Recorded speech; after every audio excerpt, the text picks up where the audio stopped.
All right. So we've assumed for how long that Florida could earn a spot in the college football playoff if they beat Alabama in the SEC championship game.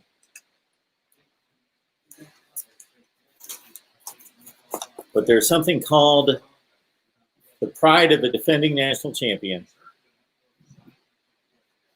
And LSU must have it because they rose up a week after being blasted by Alabama, not anywhere close to being in that game. And yes, I will take calls here momentarily.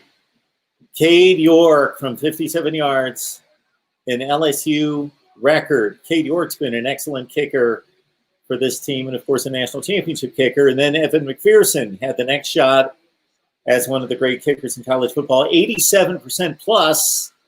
He had to hit from 51 yards, and Kyle Trask did an amazing job in just 23 seconds of getting Florida in position to tie the game and send it into overtime in the swamp. Actually avoided an official, which would have ended the game, which would have been the last gasp. There's no way they would have been able to pull it off because they picked up about 20 yards on that play in which he just sideswiped the official, which he's in bounds. He's part of the field.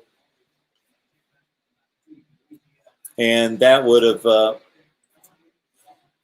really killed the game for Florida right there. But they put it on the leg of Evan McPherson from 51 yards, which is no gimme. It's still a long kick, but with him, it seemed a good shot that he would send the game into overtime. And again, we will take calls. Calm down. We will accept some calls. Let me introduce the show. And like 4 people call. We'll get to you. I mostly was watching USC-UCLA. It's 36-35. There's about 90 seconds left, and UCLA's driving inside the red zone now. They're at the 24-yard line, and UCLA's in field goal range. And what a performance tonight by Dorian Thompson-Robinson. Exceptional. Exceptional. People evidently not listening. They continue to call. We'll get to your phone calls in just a second. It's Mark Rogers TV, the voice of college football. I would expect anybody who's watching, that's watched in the past, that enjoys what we do here with the best discussion, debate, and analysis. That's the goal. That's the mission. That's what we do. It's smash that like button. So just get it done right now. Do it. Smash the like button. And then also, of course, subscribe. And then, of course, the Super Chat's available. And then we want you to dive into the chat and talk to each other and talk it up because we've got 2 great college football games coming to a close. Of course, USC-UCLA doesn't get much better than this when it comes to rivalries. So we invite you in. And, of course, get out there on social media because we really need to build this thing or, I would like to continue to do this. So we need to build this quickly, folks. So help us out. And many of you do. So the support that we receive here is tremendous. So we need more of you to jump in here and support in any way that you can. So share the videos on social media. People follow you on Facebook and Twitter and elsewhere that don't know anything about what we're doing here. So please do that. UCLA looking for a field goal, and it's 4th and 3, going for the field goal right now. All right. Now I'll take phone calls.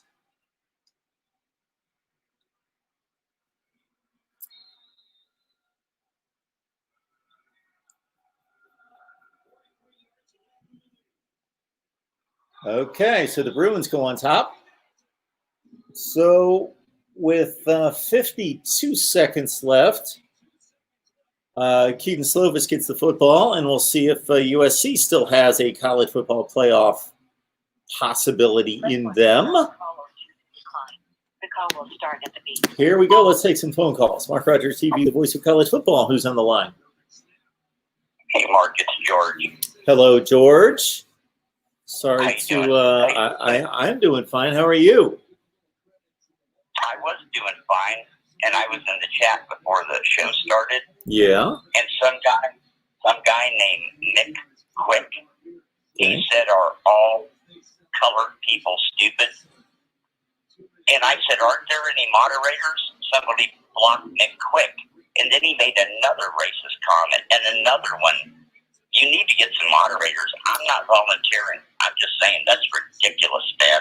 Yes, it is. I'll take care of that, and then we can move on to other things. I'll take care of that. We've got like 9 moderators, so I know that Cheryl does an amazing job. I don't know where the rest of them are. Where do these people come from? Is it AI or is it real? Does somebody really do that? People are fill in the blanks: stupid, ignorant, mean, evil. All of those things. Yeah. They're all of those things, and I'm sorry that anybody had to see that or be subjected to that. I'm not seeing it. I will get rid of it as soon as possible, but I don't myself. I don't see it. It happens on everybody's shows. I just want to let you know you need more crowd control. You need more monitors or something. Anyway, I was making comments. My first comment was, congratulations, LSU, or something like that. Or, I'm so happy. That's what I said. I said, I'm so happy we won the national championship of shoe tossing. You know? Yeah, it's unfortunate that a game is basically decided not on who's a better football team or the better football players are out there, who executed, who tried harder, all that stuff, but that dumb play had to be made by that knucklehead Marco. That's Marco Wilson, right? Yeah. Marco Wilson. His brother's Quincy Wilson. He's in the NFL. His dad was in the NFL. That's exactly like NT and track sentient going out of bounds. I believe to get in the NFL, you have to prove your loyalty to following a script or doing it as you're told. There's no way that was a random accident. I'll never buy it. I'm not going to go there. It's kind of conspiracy theory, but you just, he never did that in high school or did it before in his life, but he did it today with the game on the line, Yes, I'm not going to speculate on why anyone would do something that asinine and stupid. Right. No reason to go there. I'm just glad we have football. We've had our fun. I'm happy for LSU. Last night in your chat section, I told everybody 1,000 times, you're insane if you talk shit about LSU. They're always top 6 or top 8. They never, ever go below top 10 on talent. So, people should be talking about their own team, not LSU. And irregardless of the shoe throwing incident, if you're in such a tight game with LSU on a year they're having this kind of a trouble they're having, if throwing that shoe costs us the game, if we deserve to lose anyway, we should have beat them by 30 or something. That's ridiculous. Yeah, we had the conversation this week with David Waters from Gator Breakdown, and that was the first thing I asked him. I said, if you just looked at the talent on the 2 rosters, it's pretty similar. So that's got to be somewhat of a concern, even though LSU's been kind of a mess this year. That way, Mark. That's why I love them guys so much, man. And the reason I give Georgia people crap is because they never step up and grab that gold ring when they have a chance, But LSU does. They'll win the whole darn thing. Give them a break, just one break, and win the whole championship. But Miami said they just needed a quarterback and a kicker. They got a quarterback and a kicker, but they still got wiped off the face of the earth today. LSU didn't do that. When they got a quarterback, they won the national championship because they do have talent. Did you see the freshmen? They only brought 54 players. Oh, you're talking about LSU in this game, yeah. Yep. Yeah, congratulations, LSU. Hope they all get a back massage tonight or whatever they want. Well, that's a kind of a random deal, but that would be a nice little benefit to the win, sure. Well, back massage. Sometimes being magnanimous and giving is a good thing, because instead of me feeling tortured, my season is not over. If we go beat Alabama, we still have a great chance of getting in the playoffs. You follow me? But think about all the people that are happy tonight. Georgia fans are happy. LSU fans are happy. Everybody that hates Florida is happy. Every other team in the country that has any chance of getting in the playoffs is happy. So we made a lot of people happy tonight. All right, George. I'm glad that you can look at it with such good humor. I appreciate that. That's a great mark of you. Quite the sportsman. There's people celebrating all over the country tonight because of us. Yeah, you've given USC a little life. They just scored with about 30 seconds left in the game against UCLA. I'm watching it on TV as we talk. They did just score that second that you said that. You saw it too. Yeah, these have been two great games. Two great I want games. them to win so bad. I've been cheering for USC since this game started. I want them to win so bad just to further cloud the picture. You know? Come on, go USC. Oh, exactly. That's what I'm rooting for, too. I don't care otherwise about USC and UCLA. I just want to see a great game. But I'm rooting for USC, yes, to create more chaos. I can't even believe Chip Kelly has scored 38 points in this game. This is like the Florida game. It's incredible. Like, wow. Yeah, so now we got 43-38, and UCLA is going to need a miracle with 15 seconds left in the game. 16, but yeah. I guess it can be done. A couple good passes and a field goal. No, it has to be a touchdown. Yeah, got to score the touchdown. Man. All right. I can't see that happening. All right, George, I got somebody coming on here. I appreciate See it. you later, Mark. Bye. Thanks, George. Appreciate that. Yeah, we got about 9 moderators. So hopefully they're taking part. They asked to be moderators. And Cheryl, phenomenal being a moderator. The other moderators, it's not like they're getting paid or anything, like I'm let down or disappointed, but we had like 9 people wanted to be moderators. All right, again, we outlined the situation in the swamp, and LSU kicked the field goal from 57, and Florida missed. Evan McPherson, one of the great kickers in college football. Wide left from 51. LSU pulls off the upset in the swamp. We got Lon Philip Sullivan on the line from LSU Odyssey. Yeah. I told you 6 months ago we were going to go to the swamp and drink it down, Mark.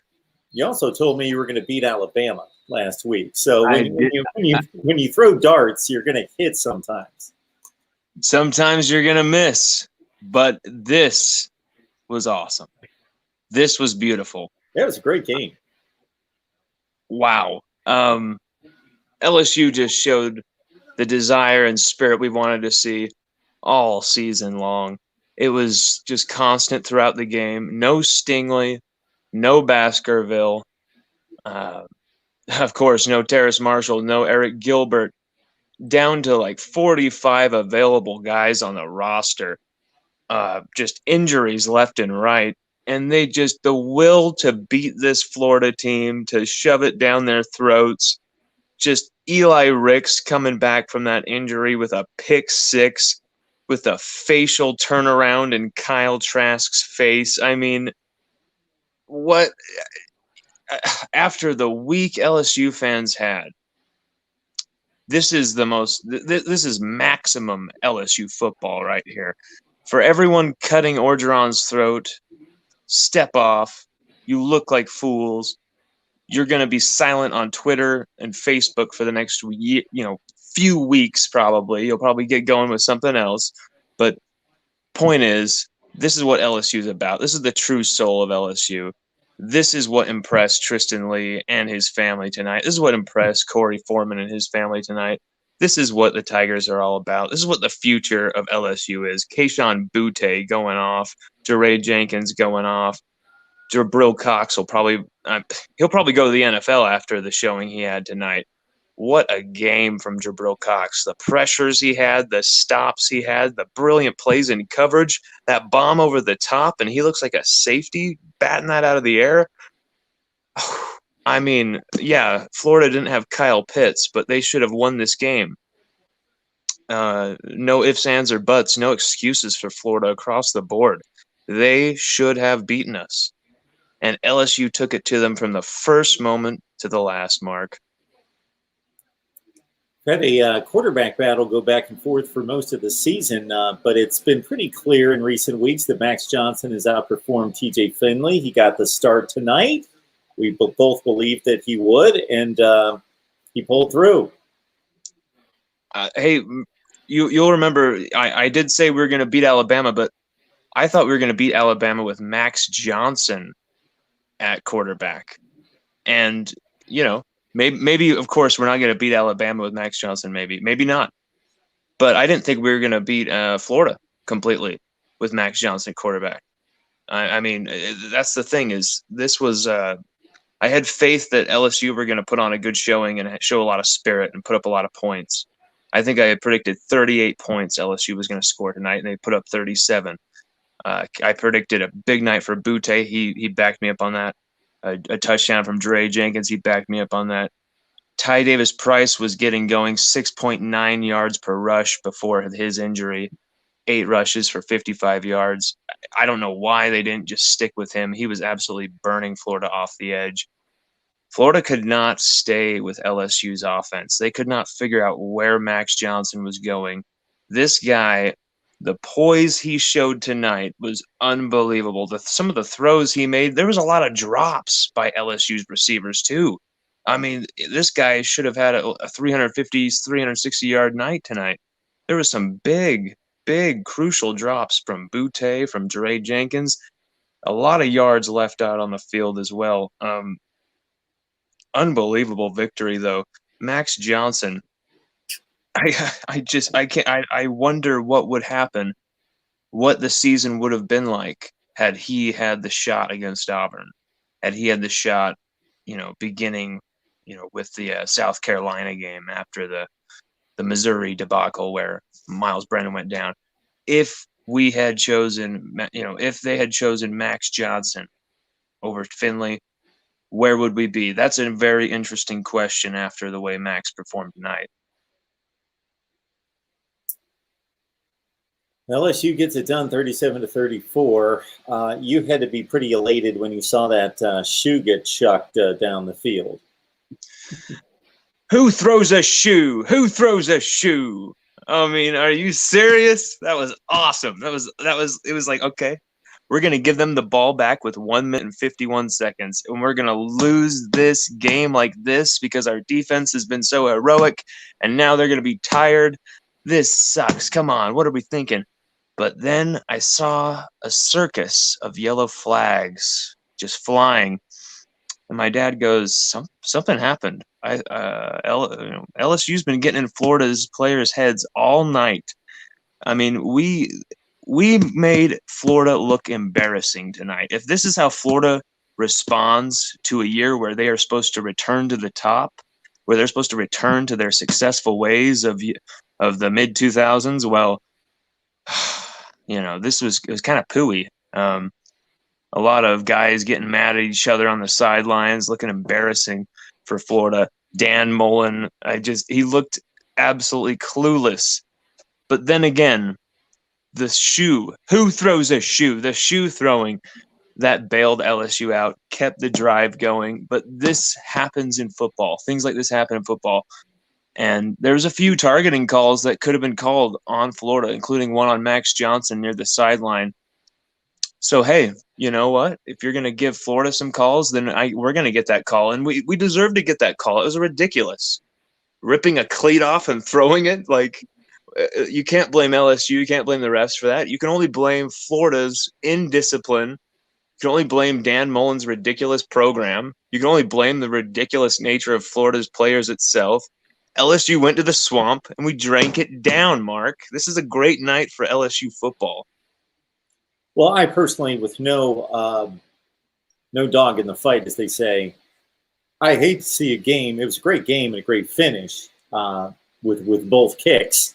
I would have loved to have seen it go to overtime, actually, but, I could care less who wins. But I hate to see a football game partially decided that way myself, based on a non-football play.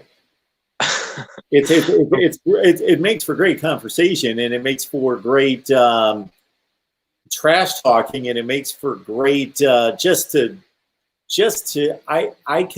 know that as I won't say my age. I can't relate anymore to a 20-year-old or a 22-year-old, but what in the hell is going through his mind?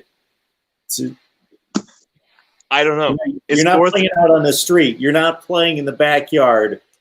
No, it's literally 4th and 9. You're literally just walking off the field celebrating the awesome play you just made. That's literally what you should have just been doing. Just like shouldn't his motion just been like leading him to the sideline anyway? I mean, I played the game. There was some great plays that I made, but you were just naturally like swept up with your teammates in going to the sideline. Like the drive is over. We just shut those boys down. Let's go to the sideline. Throwing a shoe, like you know what? This is Florida. Shoegate. Like I just saw a guy comment calling it Shoegate. That is great. That is classic. It's just another great piece in LSU Florida lore. There's been some great classics before, but this one last year was awesome. 42 points in 45 plays from Joe Burrow and company. The duel between Trask and Stingley, all those great storylines. But this is brilliant. The week LSU had, everyone's saying the sky was falling. This team, I even said myself, this team will not win a game until they get rid of the stain of these allegations. And of course, they need to get rid of the stain of those allegations, find the root of it, and punish whoever did it. But the fact that Orgeron could turn this around and get the players angry enough to go out there and perform with that type of passion, that type of pride, it points to maybe an even deeper layer of issues at LSU, where it was maybe not even the coaches, but maybe the specific players who left LSU. Because what I saw on the field tonight was a bunch of passion, energy, fire, intensity, and maybe it's because of the circumstances or situations that they've been thrown into this week. Maybe it's because of the stuff they were listening to or had shoved down their throat. But I feel like the right players were out there tonight. Yes, once again, Damone Clark was out there. He's had a really bad season, but Damone Clark actually atoned. Like, there was just these moments where it was like, this is the LSU we were supposed to see all season. Win or lose, 7-3, 10-0, 6-4, 5-5, whatever their record would be. It would be this type of brand of LSU football, this type of smash mouth, turnover heavy, high octane, high intensity rock and roll football. And Bo Pelini, he was delivering it on the sideline. It was very inspiring to see this guy just going nuts at times, getting in people's faces. And there's been a lot of criticism of that not working this year. Well, the players who were there tonight responded to that. And I saw it on the sidelines myself. These players weren't ignoring Pelini. They didn't seem disinterested in what he had to say. These guys were invested, and maybe it's because they heard everything. Maybe it's because they finally it penetrated their psyche. But I don't know. But like I said on your show as well, this is such an unpredictable team this year that I wouldn't have even been shocked had we pulled this off. And look what happened. Well, as has been mentioned in the live chat by a number of people, and many people considered as a 23-point favorite that Florida was a shoo-in, but they of course didn't come through. So one last thing for you, Lon, would be that actually, Mark, they were a shoe out. They were shoe out. So one last thing here would be that this, of course, meant the world of Florida. They were playing for everything. They still go to the SEC championship game, still could make the playoff, but obviously this is damaging in a huge way to them. On paper, this means nothing to LSU. On paper, except it feels great to beat a team that you play every year, an SEC team, a team that's in the top 5, to do all the things that, come with a great battle in the SEC and to pull it out. But do you think this actually does mean something? Do you think that there can be ramifications in a positive way from something like this? Oh, 100%. We're already feeling the positivity from that. Sure, there was another decommitment among LSU's 2021 class, but we've immediately not only found a equal replacement to that decommitment. I'm actually hearing a lot of great reaction from what happened tonight from many different recruits, not only those in attendance, but those across the country. people who are very excited by what went down.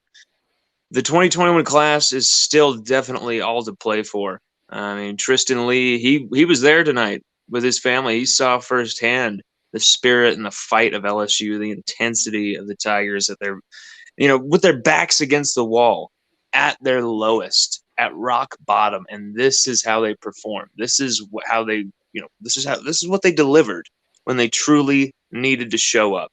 No one expected them to beat Alabama except for crazy lunatics like me, and nobody for sure expected them to win this game, especially after Eric Gilbert and all this stuff that happened this week. But they did it. They pulled it off, and it's a message where LSU haven't had the best of seasons, but it's what this staff has done in the face of adversity that has been so impressive time and time and time again, just over and over. They may have not dealt with success that well this season. That's something maybe they're going to have to learn on their way to a dynasty. That's something Saban had to learn. But this is a great start when backs against the wall, you're able to get your players to perform like this. Texas A&M the same way. The best third down offense, holding them to 2 of 16, holding Arkansas to just 0, not even a single third down conversion, when at that time LSU's defense was probably at their worst. No Stingley tonight, just so many different storylines going on, and they perform like that. It sends a huge message. LSU pulls it out over Florida, 37-34. Lon, thanks so much for stopping by. You can catch Lon Philip Sullivan on LSUodyssey.com. Thanks, Go Lon. Tigers! Meanwhile, we had another tremendous conclusion to a game that we all watched together here, with USC withstanding that last Hail Mary to pull it out against UCLA. And yes, I'll take your calls once we get through some of our guests here. 43-38 USC wins. We got Matt Lowry on the line from Conquest Chronicles. Matt, we can't see you. Can you get some lights on in the building? Sorry, it's a little dim in here, so I'm trying to get as much light as possible in here. Okay, all right. We hear you all right. Yeah. So tremendous effort by the Trojans and the Bruins. It was a great game, 43-38. So in regards to this one, before I start to pepper you with questions, what stands out to you? Well, wow, I could go a number of ways. First off, it was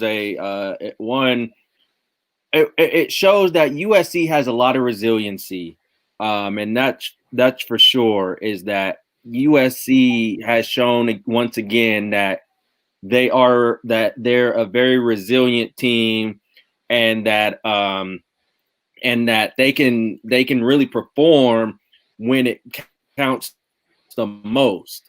And that was the biggest thing, because it looked shaky at the beginning of the game. It looked like UCLA was going to run away with it. They had a lot of momentum on their side. It was 28-10, and you just thought USC was just lacking for a minute, all because of probably the fact that they already knew they clinched the Pac-12 South with Colorado losing. But but once again, they were able to fight back into the game. They were able to climb back, and they didn't give up at all. So that's something that stood out to me. Another thing is just the amount of missed tackles USC had. I know I don't like pointing out negative stuff here, but USC did miss a good, outstanding amount of tackles in this game. And it also showed me this game could have went either way. It could have been, UCLA could have came out of this game and blew out USC in this game, or USC with a few miscues, they could have, ran away with this game in the second half. But all in all, it was a thrilling victory for USC. And now they prepare for Friday for the Pac-12 championship game inside the Coliseum. Right now they say it's Washington. Of course, we got to watch to see what happens with with Washington's COVID cases with that program, but overall, just a thrilling game for USC. Yeah, it was a great game. It was a tremendous game, and as you say, UCLA went out 28-10. USC comes back. Drake London had some amazing plays in the passing game. Drake Jackson on defense. Talanoa Ifanga with a tremendous interception and a lot of other great plays out of him. There was a sequence in which UCLA was stopped twice by the Trojans on 4th and 1, or 4th and short, both times I should say. And then the second time USC turns them over, then Keaton Slovis throws a wobbly high pass that gets deflected and picked off. And UCLA's in great shape after Tony Thompson-Robinson, who had a great game at one point, had twice as many touchdown passes, 4, as incompletions, 2, hits the tight end down the seam, and it's 35-23. And then USC comes back from that. So we've got a Friday Pac-12 championship game if we can get that Washington program healthy and cleared, hopefully, to get this one on the field. Yeah, it's and they announced it, I want to say by halftime of the USC-UCLA game, they announced that Washington and USC would play. And we knew that was going to be the case. It was just, is Washington going to be able to play? If Washington's not able to play, what happens with the Pac-12 championship game? Do you push it back so Washington is able to play? Do you push this? I mean, you can't push it to Sunday because that's when the committee meets and everything. I believe they meet on the 20th, I believe, right? So you can't push it back anymore. So it's going to be interesting to see what do they do. There's been conversation. I know a lot of the media has been speculating if Washington can't play, do you allow Colorado, who would be the second best, who would be the next best team? Would you eliminate the division standards and let Colorado play USC? And Mark, we talked about this earlier in the week, as a matter of fact, of the Colorado USC situation. So that sounds like a good idea to me. I mean, it's a lot of possibilities, but we do know USC is in. The game will be at the Coliseum on Friday. We do know as of now it's Washington. Will that change? We don't know. Because as it stands right now in the Pac-12 North, so Washington 3-1, Oregon 3-2, so it would default to them because they're better than Stanford's 2-2. So there you go. If you stay with the divisions, then you still have Oregon in play against USC, or you could do what you just mentioned. Colorado lost today, but they have the second best record in the conference at 4-1. Interesting. Correct. Interesting. But yeah, if you're going to stay with Washington, I don't know really how you go about planning for that, because if it's not determined until late in the week that Washington can or cannot play, then you have to have those other teams on standby. And do they practice all week? And then I guess they're going to be practicing for an opponent anyway, because the Pac-12 is going to have this. And maybe that's what the Pac-12 and the Big Ten had in mind in setting up this championship weekend of a full slate of games, that if they did have to mix and match, that they wouldn't have a team that wasn't prepared to play because everybody's practicing awaiting an opponent. There you go. That is correct. And I mean, it is interesting right now. This is, again, with COVID and everything, it's made everything interesting. The Pac-12 had a chance to go, you know what? We'll bypass the conference, the division, the normal north-south situation and go with the best two teams. Well, you would do that, but everybody was anticipating Colorado would win as well. Well, Colorado didn't end up winning. USC ends up winning just a few minutes ago. And that, right now you're in that situation of, well, it has to be Washington and USC, because Washington does only have one loss. I believe they're 3-1 right now. And if they would have played, they would have played Oregon for the Pac-12 North. But right now, like we said, the way everything is right now, you have USC, Washington. It's gonna be an interesting game. My thing is just what's gonna happen with USC moving forward, because again, you have this win. You have a huge win, a thrilling win over your rival, against a crosstown rival. Now you got to pull it back and come back down to earth and prepare to win the Pac-12 championship, to play for a Pac-12 championship. Can they get their minds in order for that? Because we have all seen the hangover effect, right? The emotional hangover effect from a game like this. USC needs to reel it back together and go, all right, we got it. We have to get back in order. We got to prepare for Washington. We got to prepare to play for a conference championship. That's our goal. If they win a conference championship, as it stands, you play in the Fiesta Bowl, because I think, and I know a lot of people have been talking about the Pac-12 chances at the college football playoff and and USC's chances for the college football playoff. In my opinion, and I said this at halftime, I think USC lost that argument in making a case for the college football playoff. And the reason I say that is because you needed to have two convincing wins. Blowing out UCLA would have been one. That would have been something right there to basically go, hey, we mean business. You guys need to look at us. I mean, going down by 18, coming back against UCLA, yeah, that's thrilling. But at the same time, is that convincing enough for the committee to go, we need to take another look at USC? Maybe that gets the conversation going if they blow out Washington, who would be a more formidable opponent.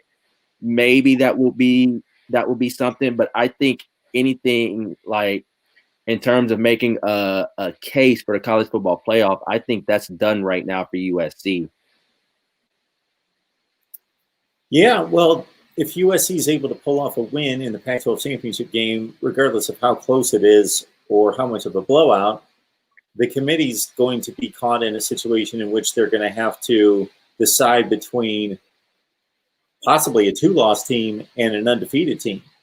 Because right now, whether we've got a situation where Florida beats Alabama or they're looking at a Big 12 winner that's already got two losses versus the Pac-12 winner, we know that Ohio State's only going to have 6 wins, and we can't assume they're going to win the Big 10 championship game, but otherwise we don't have a discussion here. Let's say Ohio State wins. They're only 6-0. They're at the same spot as USC in regards to, now they've been more dominant. They've won every game except one in blowout fashion. But and they came into this situation with a lot more respect and cred. But in just regards to the record and the conference championship, it's USC 6-0, Ohio State 6-0 with conference championships. So I would think that they would have to give USC some kind of consideration. I'm not saying that they're going to let them in, but at least give it a look. Yeah, it's oh my goodness, how can I put this? It's interesting because everything you mentioned, and this was the argument that was made, I believe, by somebody on ESPN about last week, actually, I think during the BYU game, was that if you look at everything metric-wise, and let's go metric-wise, so let's take how Ohio State's been looking, let's take the eye test away and everything. If you go by the metrics, USC and Ohio State are neck and neck. They're very similar when you look at the metrics and everything when it comes to strength of schedule. I believe strength of opponent. I believe they're close. Like they're very similar. However, now we go into the eye test. Ohio State have by far looked dominant in their schedule. USC have not. USC had to have a comeback win against Arizona, had to have a game to the final second against Arizona State. So the comeback win against Arizona State, the down to the wire game against Arizona, against a winless Arizona team, a team who hasn't won in a year. And then you had the game against UCLA.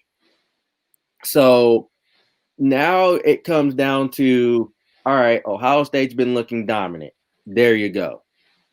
If you want to get into, well, Ohio State has played 6 games and stuff, as just like USC will have played, I believe, 5 games. You want to get into all of that, then that's fine. But Ohio State have looked dominant, and that's the big point here.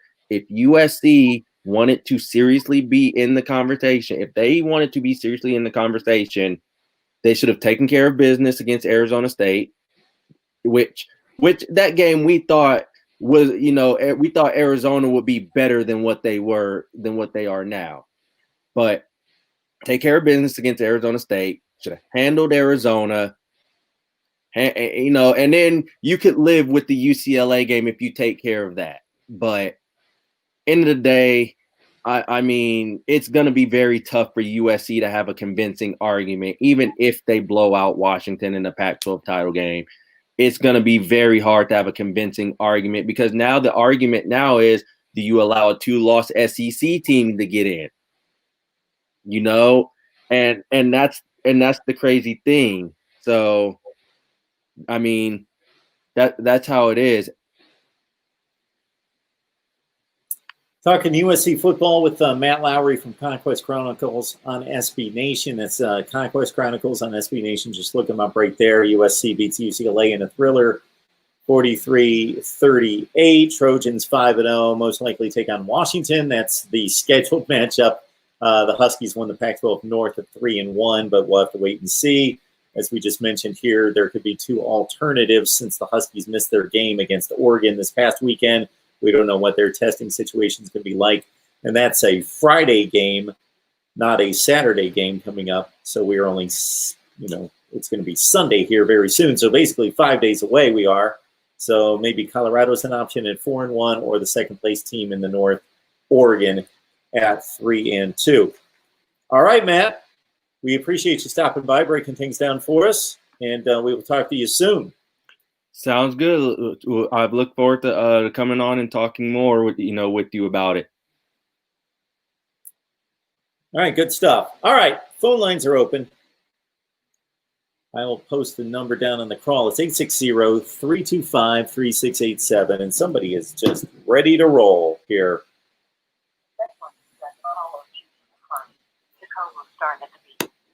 Mark Rogers TV, the voice of college football. Who's up? What a crazy night of college football there, Mark Rogers. What do you have to say? There were 2 great games.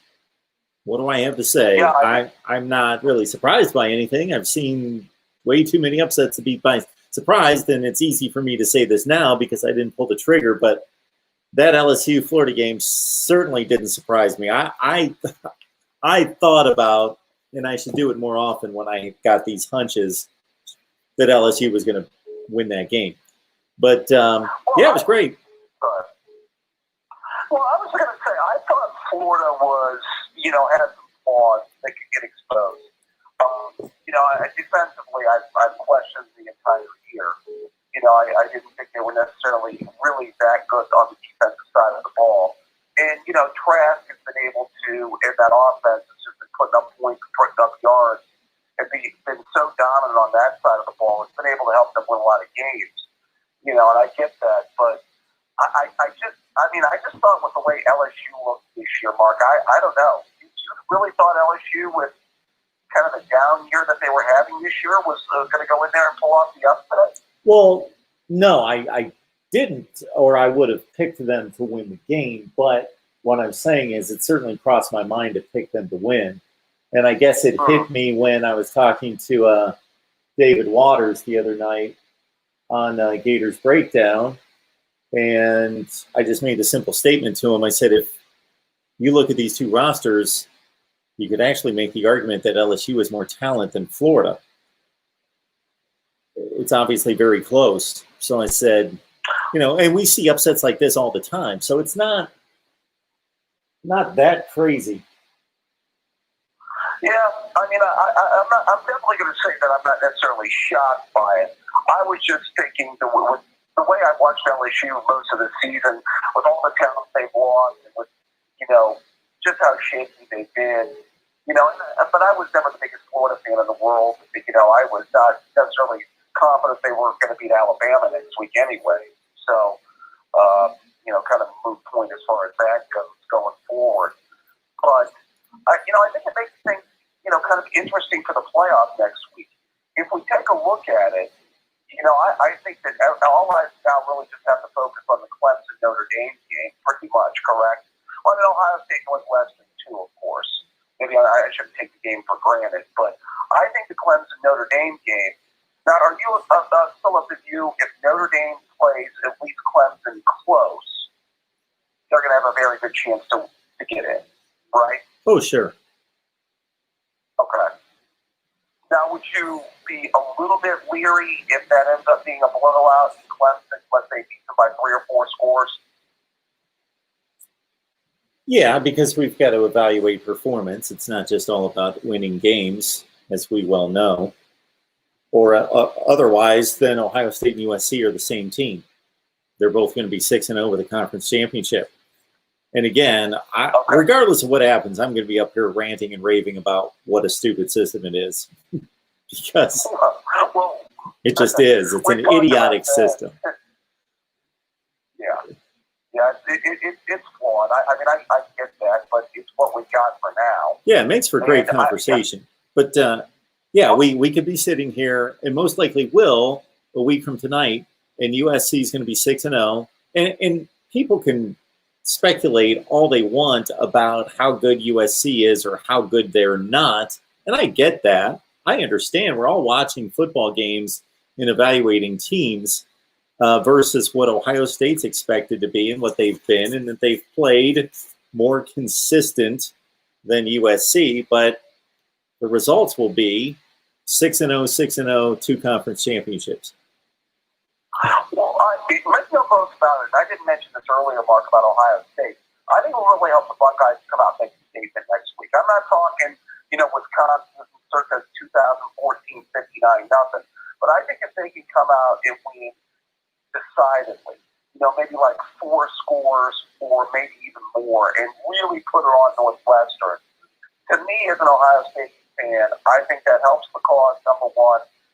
And as an Ohio State fan, it gives me more confidence going into the playoffs, too, much like it did in 14 when we did to Wisconsin. Now, 59-0 is too far out there, but I think if they can do something to where they really just hammer, Northwestern, something to the tune of like a 42-10, that would give me some confidence going forward. And I think make a real good statement for the playoff, wouldn't you say? Well, sure it would. They're playing the 12th or 13th best team in the country, according to the playoff committee. Right, and I think that would be the one thing that could be a separation. Now, you say about USC. USC's had, 3 really close games this year? Arizona State, and then today, right? Sure. Okay, so they've had basically 3 games decided by 7 points or less. And, they won the Arizona State. If you watched the Arizona State game, the first game of the year, right?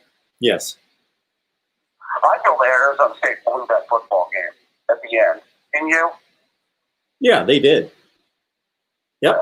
They had the game won, clearly outplayed them. So, I could see a situation where USC gets in, but I think, I don't know what would have to happen next week. If Notre Dame gets maybe trounced by Clemson, that also could help USC's cause, like we were talking about. Yeah, so somebody's commenting in the live chat. I wish people would listen. Some people don't. I know many people do, when you guys are chatting but I never said that USC and Ohio State were the same. That's not what I was stating. I was not stating that, and this individual, I've never seen their handle before if they weren't listening to me. Never stated that USC and Ohio State were the same. I said that they would have the same results. They would have the same results, 6-0 with a conference championship. That's all I said. I didn't say that they were the same. But No, yeah. and I get where you're coming from, Mark. I'm just saying that I think that I've been kind of looking at them and examining some of the scores and examining them. I think that would be, kind of the differential as far as that goes. Well, sure. But, All right, Dave. Well, thanks for the call. I'm going to take some of these other calls. I appreciate it. You take care now. Bye-bye.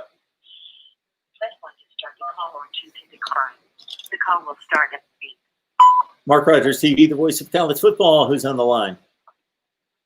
Jeez, hey, I'm just real sick and tired of Dan Mullen. He promises national championships and SEC championship year one, and he decides to look ahead to Alabama and a national championship type year and bench the number one player in college football, and he got exposed because of it. He's too chicken to bench garbage defensive players like Marco Wilson, the guys like Brad Stewart, who sucked all year, Donovan Shiner, who sucked all year. All you guys should suck all year long. He's too chicken to bench. If Todd Grantham and Dan Mullen don't start fulfilling on these promises that they make coming in, it's time for them to go. I don't care about a record. So who do you want, Chase? Who do you want to coach your football team? Somebody who has experience winning and not promising the world at programs and failed to deliver. I mean, Dan Mullen's been a head coach in the SEC for 12 years, and he's only won an SEC divisional championship in 12 years, and that's your resume. That is garbage. Well, you got to take into consideration where he coached. Nobody's winning conference championships at Mississippi State, and we could be having this conversation 20 years from now, and Mississippi State most likely will not have any conference championships. They don't have one going back to the 1940s. So nobody's winning conference championships at Mississippi State. Now he comes to Florida. This is only his third year, and he's in the SEC championship game after he took over a team that won 4 games. So you could go. Jim McElwain. You can fire him. First 2 years. Sure. Jim McElwain first 2 years made it to the SEC championship. Yeah, I understand. He didn't have a top 5 Georgia team to deal with. He didn't have a team that was stacked with top 3 talent like Georgia. He had a different division to deal with, and he also arrived at those championship games with 4 losses. And I don't think you can really compare the state of Florida football today versus when Jim McElwain was in charge. But that's all well and good. If that doesn't meet your criteria, I get that. I'm just curious as to who you want coaching your team.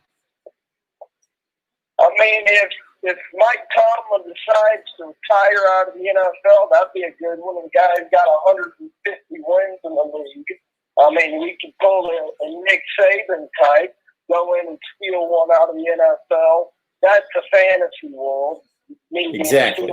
That's a fantasy world. You're right. That's a fantasy world. The man's 11-1 right now. In reality, I'd go after a guy like maybe Hugh Freeze, maybe a guy like him.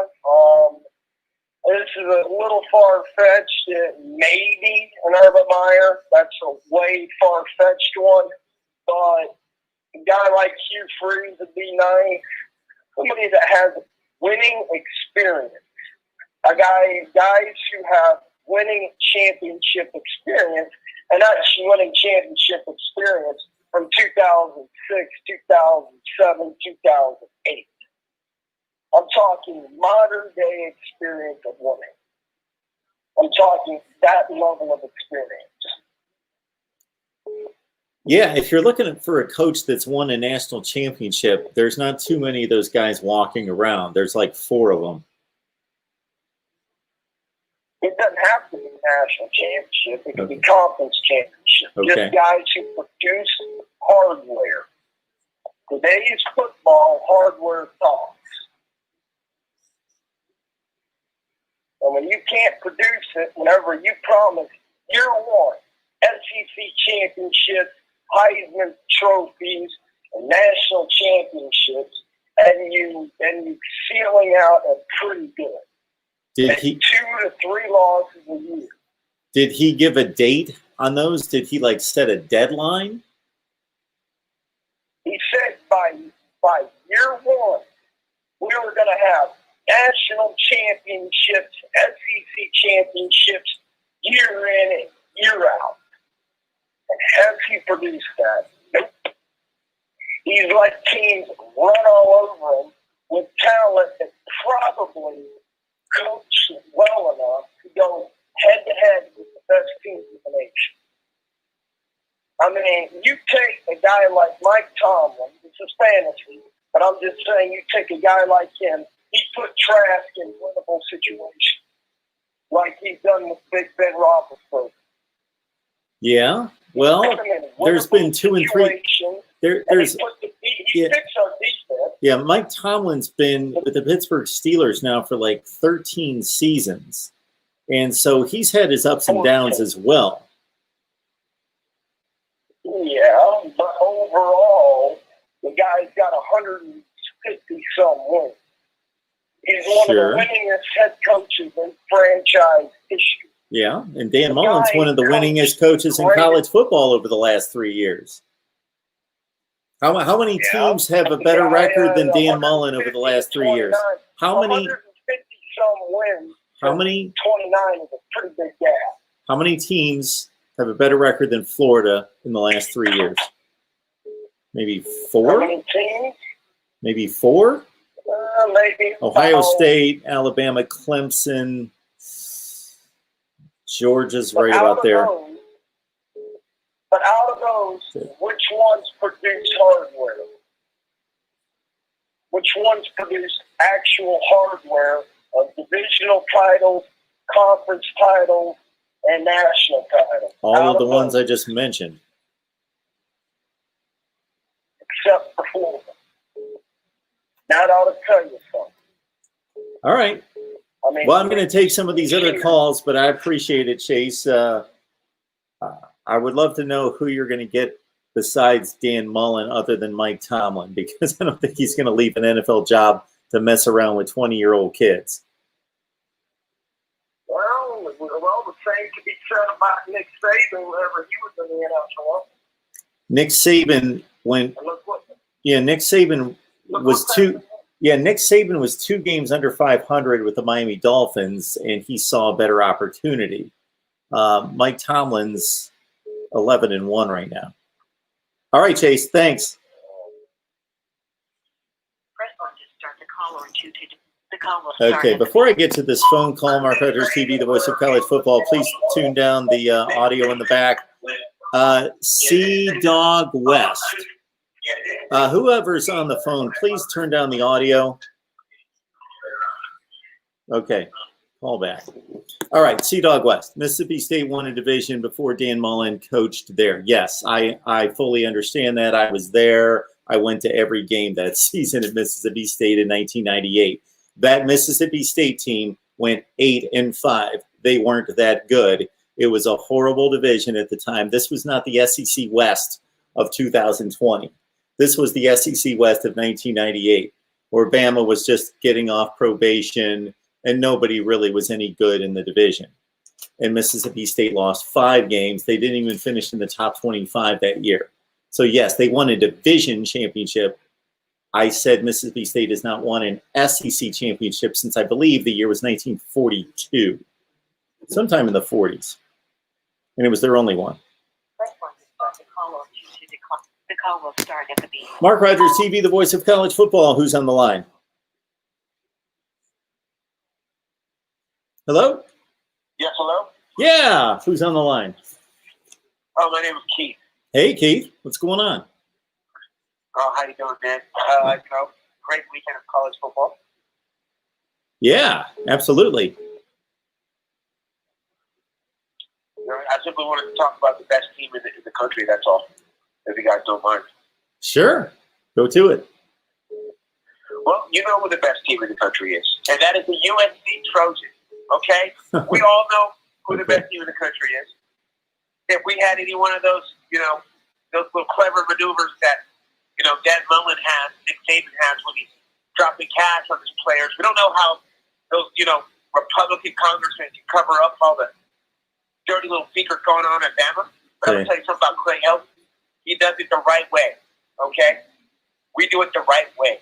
We're not greasing the wheels, so to speak, at SC, And we're sitting there 6-0. I think that you understand that we're not better at it. We're not as good as You're 5-0. we're going to win next week.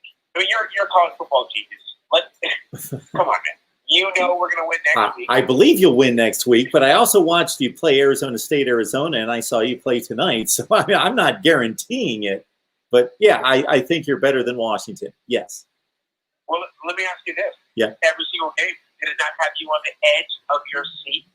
You know what Clay Helton's doing? He's smart. He's smarter than he looks. He's going for entertainment value, okay? And every single one of our games has been the most exhilarating games out there. Look at Ohio State. I turn off the TV because they're up 28-0 first.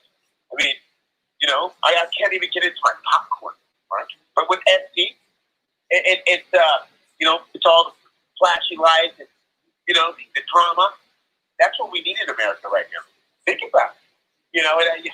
It's fun to watch. There's no doubt about that. I love watching all these USC games. I've had a good time watching every one of them. I pretty much watched, all of them. And I think the committee is going to feel the exact same way. Just you watch. And look, this game was good for us. We had a 4-star quarterback who decommitted from UCLA this week, right? Yeah. And I'm reading on Twitter, seeing where it's going to go. 24/7 Sports, crystal ball, coming to SC. And this game tonight was great for us. If Corey Foreman comes and we have some of our juniors not declared for the draft, Mark, I guarantee you, we are going to be in national title contention next season.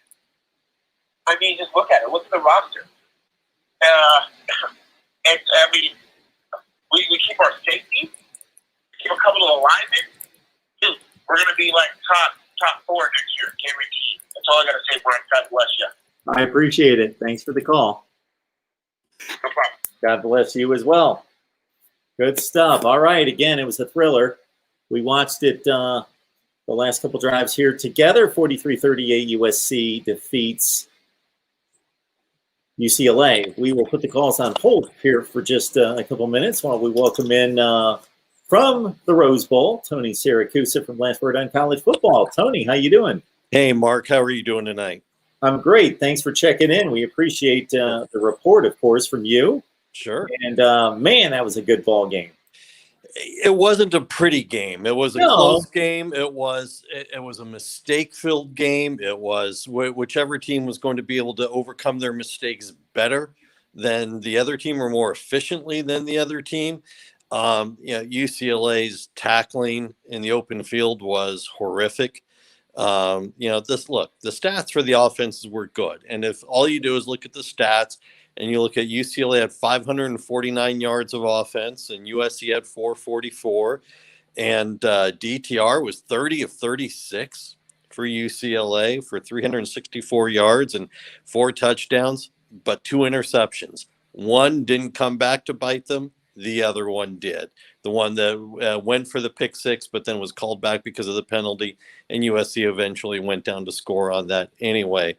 Keaton Slovis got off to a slow start, but the UCLA defense was playing so far off the receivers that in the second half, you saw him repeatedly just peck down for 10, 11 yards, and you knew that something was going to open up downfield later on. And he hit Tyler Vaughns with a 38-yard touchdown. Vaughns actually made a terrific diving catch. But you knew that once he was going to get in that rhythm, because he wasn't being flushed out of the pocket very often. You and I talked about that the other day. And then I said the key was going to be to get him out of his comfort zone, to make him run, make him throw on the run. And UCLA did a very poor job of that. This really, I got to be honest with you, this was a pretty inexcusable loss for UCLA.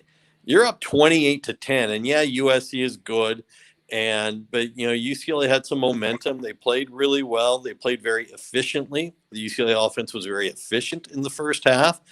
And you go up 28-10 and to just implode the way you did in the second half, they were outscored 20-3 in the fourth quarter. And we just got off with Chip Kelly, the press conference with Chip Kelly, and he talked about how it was two punchers trading blows. I got to be honest, I don't see it that way. I see it as you had a 28-10 lead. You got to keep your foot on the gas. The running game became virtually non-existent in the fourth quarter. He was 0 for 3 on fourth downs. And the last one where he had Keegan Jones in, his third string running back on 4th and 2, really trying to hold on to the game.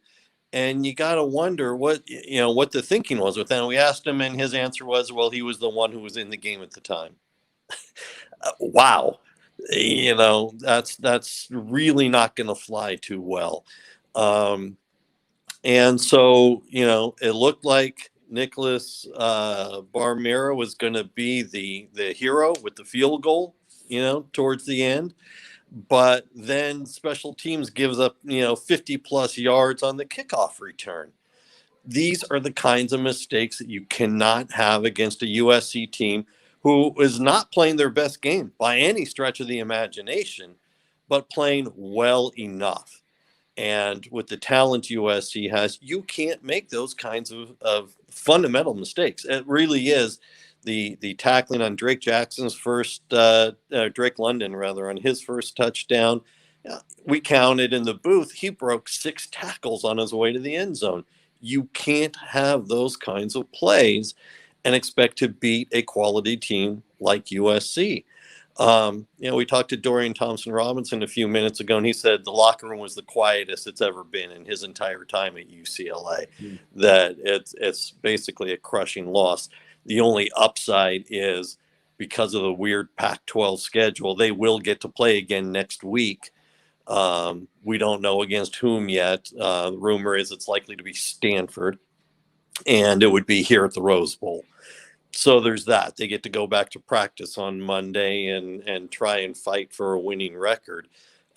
This is a tough pill to swallow, and it should be a tough pill to swallow for UCLA fans, because the mistakes just piled up, and it's not the obvious mistakes. We're not talking about fumbles and interceptions. We're talking about poor coverage. We're talking about missed tackles.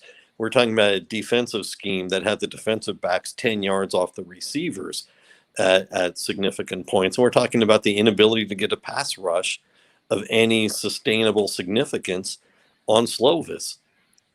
That's got to be a tough loss. Well, Tony, I've got to say that I'm refreshed by your response to what was a great game and could be viewed by many just in college football nation, let alone UCLA fans, as, we took on this undefeated team that's the best team in the Pac-12. We took them to the wire. We probably should have won. We're feeling good about this. Because I think there are a lot of programs across the country that are in a building process and they become resigned to those kind of results and feel good about them, and then they never get past it. And we've seen UCLA football be largely deplorable for 2 seasons. There's been a step in the right direction decidedly this year. There's no question. Mm-hmm. But if you're going to be satisfied, then maybe you don't get past that and you stay in this marginal state. But so I hope that everyone, and it seems by the response that you got from DTR in regards to their response in the locker room, it seems like they're expecting more from themselves. And so I think that's a good sign. Chip Kelly's response to the Drake London touchdown was a bit odd because he gave him a little applause, and that can be interpreted a number of ways, so I'm not going to go crazy about that. But to your point, while it was a tremendous play by London, it wasn't like he was sidestepping 80 different tacklers in the open field. He was like bouncing off guys, and guys were just flailing and bouncing off of him, and he carried guys for like the last 25 yards. USC has probably one of the most talented groups of receivers in the country. Mm-hmm. You look at guys like London, you look at guys like Vaughn, you look at guys like Amon-Ra St. Brown. These guys are highly skilled, highly developed. They were highly developed before they got to USC. They came from some of the elite high school programs in the country. You can't arm tackle, and you can't, come at them from the side. You've got to take these guys head on. You've got to wrap up. You've got to gang tackle to the ball. And that touchdown by London was just an example of just absolutely poor defensive back play. Look, Quentin Lake had some good plays early on. He had an interception, which, was a horrible throw by Slovis. I mean, Lake looked like the intended receiver. He batted down a pass in the end zone. But then you get plays like that. And it wasn't just that play. That was the easiest example. But that was going on throughout the second half. And you can't, you had SC cornered. You had them where they had no running game. SC only had 30 yards of rushing, net yards of rushing in the first half. You had confined them to being a one-dimensional team, and, you couldn't sustain it. You couldn't keep it up. That's what it feels like with this game, honestly, is there's no crowd here to get a vibe from them, obviously. But you had some success. You had success last week against Arizona State. You had some success early here, and you're not able to sustain it. And that is the difference between teams that can get over the hump and teams that get, kind of stuck in the mud. Flipping to the USC portion of this, do we have a definitive alternate plan from the Pac-12 of what they would do if Washington's not able to play? Because two theories out there are that, of course, they default to the second place team, which is Oregon, 3-2, or get Colorado back in the mix as the second seed overall and let them play USC. I think if Colorado had won today, or at least put up a better performance, they'd have a better argument. Yeah. They could say we're undefeated, and the only reason we're short a game is because USC had, COVID issues. But they didn't play well. They played well in spurts. They didn't play well overall against Utah. And I think it detracts from their argument of belonging on the field for the conference championship. So I tend to think we will see Larry Scott take the safe route, which is to take whomever is next in line in the North if Washington can't play, and go from there. Looking at all of college football, Tony, do you have any idea what happened tonight at the Swamp? Probably 10 to 15 minutes before the conclusion of the of your game. Yeah, we saw some of it on the monitors, in there, and wow. I mean, wow. It's costly for Florida. Yeah, so there's a Florida defensive back, Marco Wilson, who committed a personal foul or unsportsmanlike conduct. He threw his shoe. Right. Yeah. Okay. You saw that play. Yeah, we did see that part. We were kind of watching it off and on while supposed to be watching the game we were covering.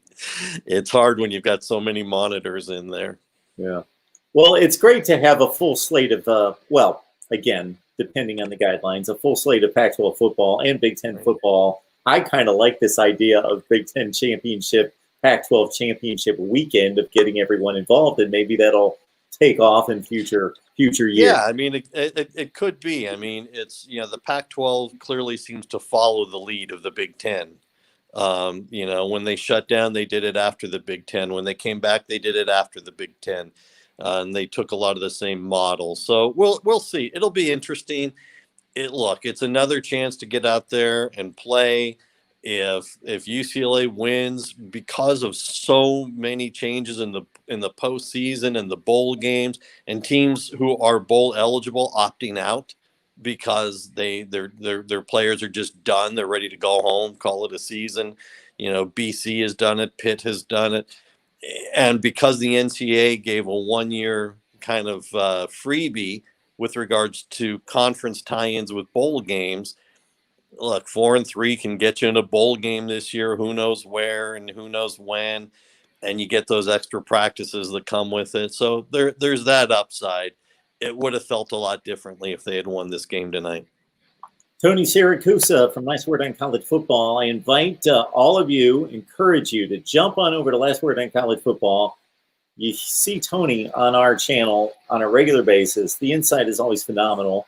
And with all this, the pandemic going on, man, did I lean on Tony months ago to weed through the Pac-12 mess for week upon week upon week. So we got through it. Yeah, we got through it largely because of your 90% contribution, and I just kind of came along for the ride. I appreciate that. Yeah. On over to Last Word on College Football. Tony does a great job there, and the rest of the staff as well. Tony, we appreciate it. Thanks for hanging out there at the Rose Bowl. No problem. Thanks, Tony. All right, we'll talk to you soon. Great night of college football, and we will go to the ACC. We got Mike McDaniel on the line, of course, from the Basketball Conference Podcast, Hokie Hangover, Sons of Saturday, ESPN, Blacksburg. And, of course, I'm going to take your call, so we'll get back to the phone lines. We got 316 on the line, so that's good to see. And, again, we'll get back to the phone calls, but we wanted to check in with Mike and his perspective on what happened in the ACC today. Mike, how you doing? What's up, Mark? Doing well. Good to see you. Let's start with the Hokies win and their wrestling back the rivalry trophy, whatever that is. Commonwealth Cup. The Commonwealth Cup. Yes, the Commonwealth Cup, back where it belongs with the Hokies, and it was quite the dominant performance. So your thoughts about Virginia Tech's win? Best game the defense has played all season. It's a shame that it took until game number 11 for that to happen, but I thought the defense played as fast and as together as they've played all year. This is a defense, obviously, that was changing schemes under new defensive coordinator Justin Hamilton, who took over from a guy in Bud Foster, who should be in the College Football Hall of Fame if they admitted assistance in. One of the best defensive coordinators of all time. He takes over for him, changes the defense. It took a while for Virginia Tech this year to really kind of become one cohesive unit. It's been kind of an up and down year, obviously not having the benefit of spring practice and fall camp and then having to make adjustments on the fly. Not to mention Virginia Tech had most of their secondary out for basically the first month of the year due to COVID and contact tracing and stuff like that. So it took a while for Virginia Tech's starting defense to get on the field this season anyway, and then you're trying to get everybody to play as one cohesive unit in a year that's unlike any other that we've dealt with in our lifetime, Mark, and unlike anything we've ever seen, period, let alone in college football. And on top of that, you're trying to implement a new scheme. So it's been a tough year for Virginia Tech, and I think the defense obviously not playing up to the potential that a lot of people saw in it from a year ago, when a lot of these freshmen and sophomores started to emerge. I think that had a lot to do with the fact that Virginia Tech's had a rough year, but it was nice to see the defense come out and play well tonight against a Virginia team that offensively, Mark, has been pretty good over the past 5 weeks or so. Brandon Armstrong has really come along nicely. The offense really starting to revolve around him and play very well around him, but tonight, it was very difficult for UVA to move the football, and you have to give a lot of credit to Virginia Tech's defense and the coaching staff for the game plan.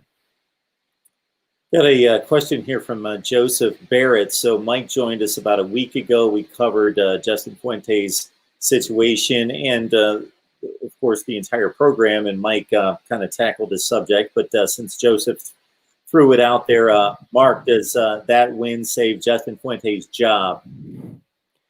Yeah, it's a fair question. I don't think the impact or the game tonight had any impact one way or another. I think this is a body of work thing with Justin Fuente. You know, when you lose games to Liberty and you lose a game to Pittsburgh, the way that the Hokies did about 3 weeks ago now, when you get blown out like that and you don't look competitive against a team in the ACC that you recruit basically on par with or better than most years, and you get blown off the field in a game where you look totally unprepared, you know, those are the types of games that determine your fate. And I think for a lot of programs, and you see this with Harbaugh at Michigan, right? He's failed to win the big one, right? He hasn't won a game against Ohio State in his tenure. And that is one of the many reasons why Harbaugh's fate going into this offseason is so up in the air. It's not really that way with the Commonwealth Cup here with Virginia Tech and Virginia. Like, Virginia was a 5-4 team coming into tonight. It wasn't a situation where, they were like this awesome up and coming team that was like 8-2 or 7-3. These were two teams, sitting right around 500. Again, this Virginia Tech game means a lot to the fans, but as far as, looking at from Whit Babcock's standpoint as the athletic director and from the Board of Visitors standpoint, I don't think they necessarily cared about the outcome of this game impacting Justin Fuente's job, unless Virginia Tech were to just get blown off the field and not look competitive, which I don't think anybody thought was going to be in the cards tonight, just looking at these two teams on paper. Khalil Herbert, another stellar game, 162 yards, 8 yards per carry, 1 touchdown. He's certainly one of the top 5 to 10 backs in the nation. Agree. Yeah, and he was really good at Kansas too, Mark. It was just one of those situations where that offensive line can only be so good, and with no real passing game to speak of at Kansas when he was there, it was really hard for him to get the recognition he deserves, and playing with a program that just struggled to get any wins whatsoever, even with Les Miles taking over. Khalil Herbert probably didn't get the praise he deserved, and a lot of people outside the Big 12 didn't know how good of a player Khalil Herbert was, but I think everybody knows how good he is now. Got Mike McDaniel on the line from Basketball Conference Podcast. Also join him on Hokie Hangover, Sons of Saturday, and he does work for ESPN Blacksburg, Virginia Tech football coverage there. Expanding out to the entire conference, of course, the game of the day in the ACC was North Carolina-Miami. And Mike, the entire season I've been waiting for this game for this very reason. I've got a huge Miami contingent. Right. And Clemson did to Miami. I'm not going to say I predicted that, but I didn't think that Miami was prepared for that game. Right. I thought they would be able to hang a little bit better. But the schedule set up to where Clemson's here and everybody else that Miami was playing was in that 45, 50, 55 range in the country. Yep. Virginia Tech's and the NC States and the Virginias and the Pitts and on down the line. Everybody's pretty much about the same. Right. And they're clearly better than those teams. Sometimes they play down to them and almost lose, like the Virginia Tech and NC State games. And NC State, to their credit, 8-3 this year. But from a talent standpoint, that there was just this huge gap in their schedule. So I was finally wanting to see them play somebody supposedly on their level. Right. I think if they play 10 times, North Carolina is not going to take them to the woodshed like this every time. But it's still an alarming statement made against this Miami offense and defense. They just got obliterated on both sides of the ball. It was shocking. I mean, it really was. It wasn't shocking that North Carolina won the game. It was shocking that they scored 60-plus points. It was shocking that Miami gave up a school record of over 770 yards in this game. It was shocking that they allowed not one, but 2 rushers to go over 200 yards. One of them, in Michael Carter, goes over 300 yards in this football game. We knew North Carolina had a really good rushing attack with Carter and Javonte Williams, but this was just preposterous. And on top of that, Sam Howell throws for almost 250 yards. It was a game that I thought would be a lot more competitive than it was. And if you're a Miami fan, and you look at this and you're wondering, maybe you're on the fence as to whether or not Manny Diaz was really the answer, right? A lot of people were wondering that last year before the year when he had to take over kind of on the fly. Not a lot of people were expecting Mark Richt to kind of go out the way that he did. Even a guy like Cam Underwood, Mark, who I know you talk to frequently. I mean, Cam said that, the hire of Manny Diaz was kind of a situation where Miami was between a rock and a hard place because Mark Richt, when he was approached saying that he had to make a change to, the offensive coordinator and the quarterback's coach being his son, he was like, "Nah, I'm good. I'm just going to retire instead." Well, Mark Richt said, "All right, see you later." And Manny Diaz, who was on the job with Temple for a week, comes back over to Miami. And a lot of people are like, okay, this is good for continuity, but is he really ready to lead a program of, on par with the Hurricanes? I mean, Miami and Temple are 2 totally different football programs. and he had only ever been a coordinator. So it just didn't really seem like a situation where Miami got their guy and got the benefit of doing like this full process of evaluating coaches and candidates and that sort of thing. It was almost like they knew Manny Diaz would come back. They knew he would accept the head coaching job, and he did. And Miami, give them credit, last year, even though there were some tough losses in there, they looked like they were playing hard. This year got off to a really good start. Obviously, Miami ranked number 10 in the country entering today. I thought that was probably a little bit high, but I just did not expect this to happen today, where they just looked totally uncompetitive against a team that, quite honestly, they should be able to hang with. And them not even really putting up a fight was surprising. And I think for the common Miami fan who didn't really know if Manny Diaz was the guy or not, these are the types of games that are going to stick out in your head if you're a Hurricanes fan, right? The games where, Miami is expected to, beat an opponent on par with them or better than them, or at least be competitive. And Miami wasn't really all that competitive against Clemson earlier in the year, like you mentioned, Mark. And now this only other game where they had a team that was ranked, that was very good, that was able to put up numbers on offense, goes out and just steamrolls you. And you have to be infuriated today if you're a Miami fan. It was shocking. I was also surprised in the manner in which they steamrolled them because, as you mentioned, Sam Howell threw 19 passes. He didn't have to throw 45 times. If you would have told me, okay, North Carolina won this game, again, I'm not surprised. Miami was a 3-point favorite and at home. But if I thought it was going to be a great game.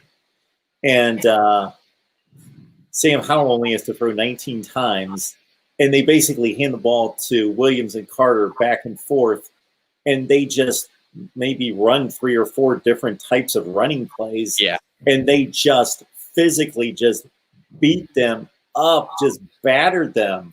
Yeah, it was shocking. I mean, it was look, if you told me going into today that North Carolina was going to score 60 points, 60 plus points to win the football game, if you told me that going into today, I would have thought that Sam Howell would have thrown 500 yards. Oh, with those receivers, he just bombed away the whole day. Yep. Right.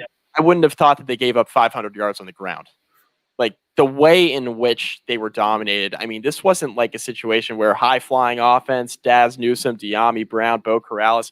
No, it wasn't that at all. It was, we have really two really good running backs. We know we have 2 really good running backs. We're going to give them the ball, ground and pound, grind it out. I mean, it was shocking. It was, we're going to come downhill. We're going to hit you in the mouth. And Miami is not used to being dominated like that on defense. And that was one of the worst performances I've seen out of Miami in probably 20 or 25 years defensively. It was horrific. I was shocked. And it was on both sides of the ball. So a North Carolina defense that has talent in areas, but they've not played well. Right. So they give up their 40 points every week. But the final score of 26 points on Miami's side does not indicate, this game's 41-10. Right. At one point, North Carolina shut them down pretty much defensively as well. Yeah, and you know what? That's going to be lost on this game, I think, because of how well the offense played for North Carolina. But I think you're totally right. I mean, the defense for the Tar Heels deserves a lot of credit. Jay Bateman's defense has been really up and down all year. Like you mentioned, some talented position groups, but not a talented unit, like all together cohesively, right? We talked about that with Virginia Tech earlier. This is like a more experienced unit in North Carolina that has great, but those guys are still just really young. They're not. It's been a really up and down season for that defense, and for North Carolina to come out and play the way they did today on that side of the football was really impressive. Jay Bateman deserves a lot of credit for his game plan. I think on top of that too, like North Carolina's offense doing what they were able to do in the first half really gave the defense some confidence to kind of pin their ears back and go after the quarterback. And, De'Ara King was in a tough spot too today because now, your defense hasn't really shown up and you got to kind of carry the offense on your shoulders, which is what he's been doing all year anyway. But now you're in a spot against a really talented offense. And you're going to have to try to put up a bunch of points to keep up. I talked about this on the Basketball Conference podcast with Joey Weaver, Mark. We were previewing this game. And the one thing that we did get right about this, I picked Miami to win the game. Joey picked North Carolina. Both of us thought this game would be competitive.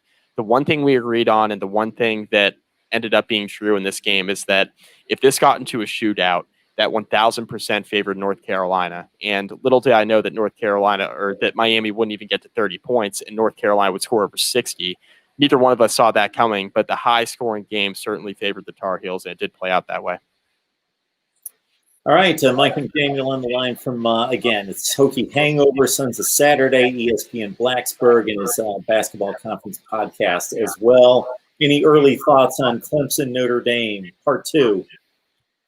Yeah, first of all, it's kind of weird that the game's at 4:00. It's my initial just kind of like non X's and O's takeaway from it. It's like, man, that game is going to be at 4:00. That's going to be very weird next Saturday.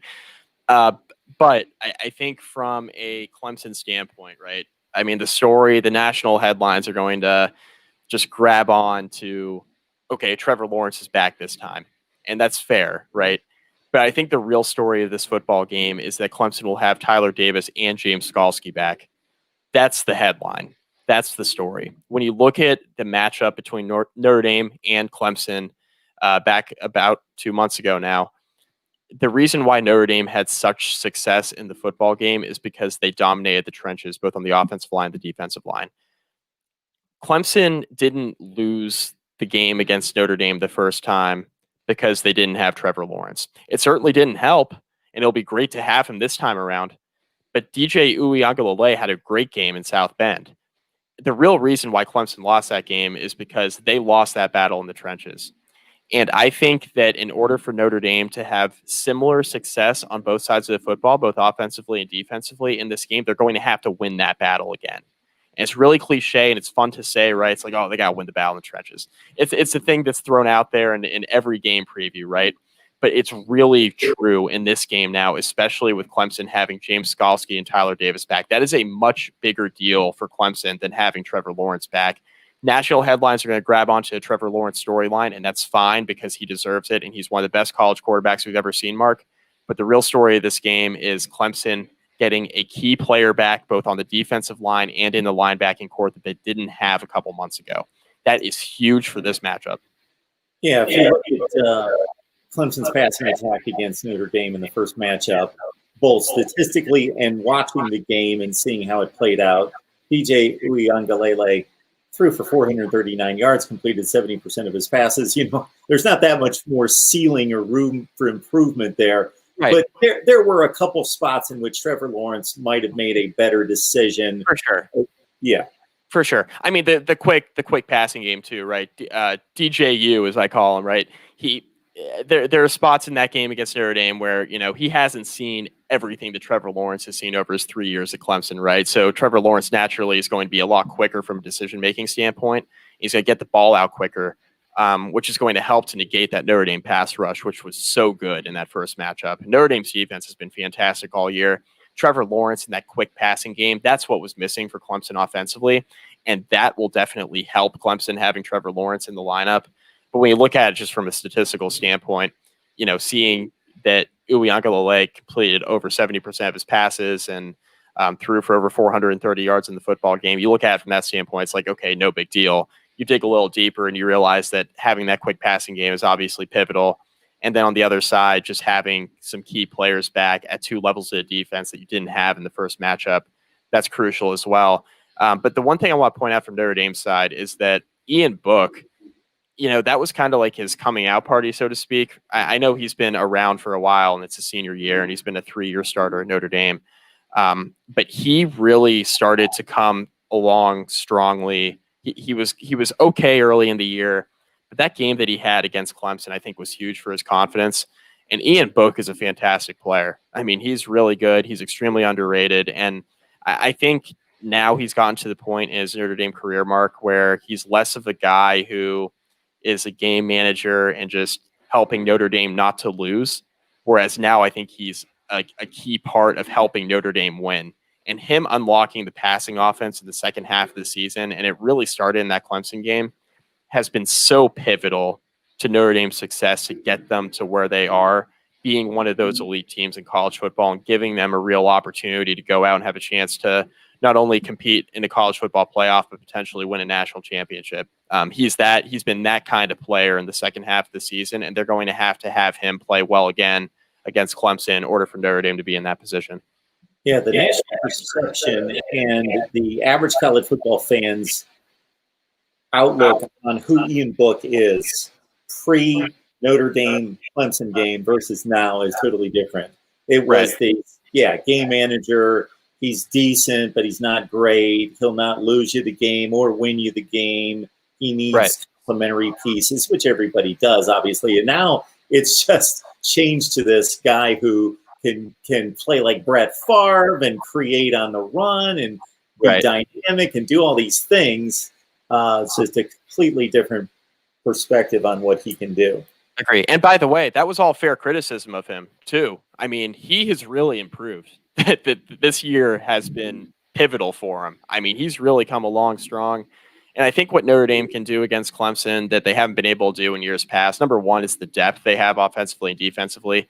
You lose a guy, they can plug another one in. And it's not like in the Cotton Bowl a couple of years ago in the semifinal where Notre Dame's playing Clemson with Trevor Lawrence as a true freshman.